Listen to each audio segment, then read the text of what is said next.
What are they? Fouling and loud noises. So all these fun little fears you picked up, as you know, if you've learned them, you can unlearn them. The fear of success.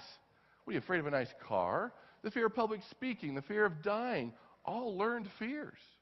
That's why Jerry Seinfeld makes fun of it, that people, because public speaking is higher than the fear of death, that people would rather be in the casket than giving the eulogy. That makes no sense.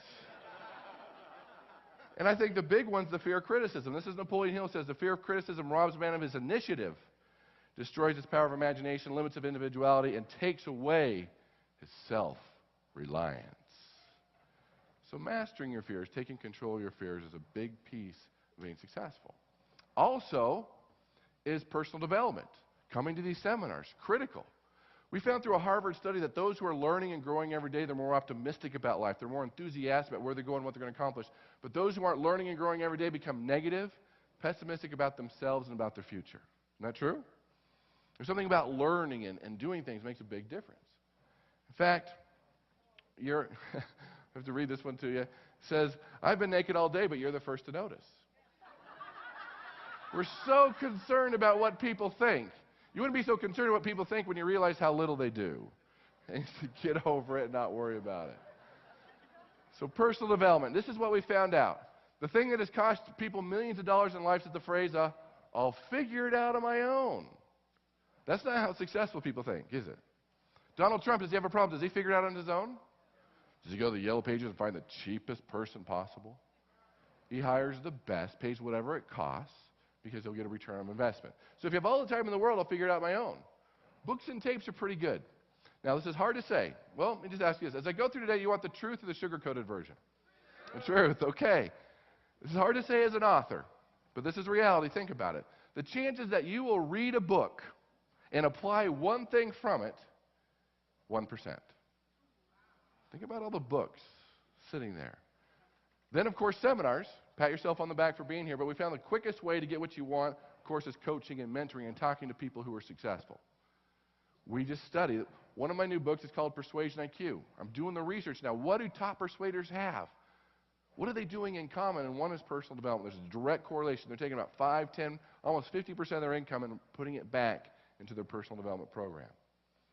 It's like, well, I'm not making enough money to learn. Well, that's why you don't have enough money, just like Harv said. Well, I don't have enough time to learn time management. That's not making a lot of sense. The second one is persuasion. Sales mastery, human psychology. Persuasion has changed dramatically. So my question to you, are you a guest, or are you a pest, or are you a pushover? When you're talking to somebody, how are they rating you? Now you're thinking, well, I'm a guest. Or are you the pest that says no soliciting on the front door, you go start knocking on the back door? Is that you? How are you coming across? Doesn't matter what you think. Or are you the pushover? Afraid to push too hard. What if I offend them? What if they say no? What if they never talk to me again? What category are you in? Because persuasion's changed. This is how your prospect has changed. First of all, your average person is bombarded with over 5,000 persuasive messages a day, according to Advertising Age magazine. Isn't that quite a bit? And that makes us numb, doesn't it? It's everywhere. You can't get away from it.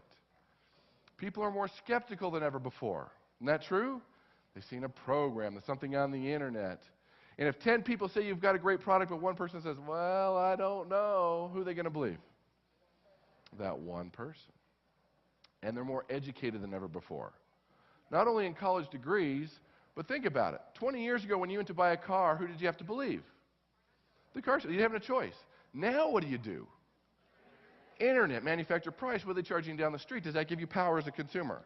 It does. It also, that's the big change. People are more educated. They have access to more information. So my goal as I started studying persuasion and influence, I got these college degrees and they didn't really help. Tried a few businesses and that didn't help. And so my goal, I started reading hundreds of books, thousands of studies, going to the seminars, trying to figure out what's working, what's not working. And one of the main reasons I do this is as I go to seminars and I listen to people and read the books, what they were teaching me was very offensive. Can you relate to that? Very condescending, kind of manipulative. I go, if I were not going to do that to my mom and my dad, I wouldn't want to do that to other people. And here's the number to write down. This is something that keeps resurfacing as I study persuasion. 95